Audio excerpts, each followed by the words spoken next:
Nick Parkin, and I just finished the Plumbing Techniques program at Fleming College.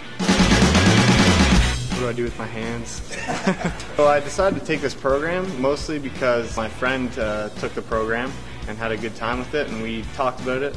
Decided that we might want to start our own business. In the program, there was just a great bunch of guys. We had a great time working on the projects together, had a lot of fun. The teachers were there joking around with us, and the work environment was just a good place you wanted to come to at the start of the day. The Plumbing Techniques program gave me the knowledge, the confidence, and also the skills that are needed for me to be able to go on and take an apprenticeship.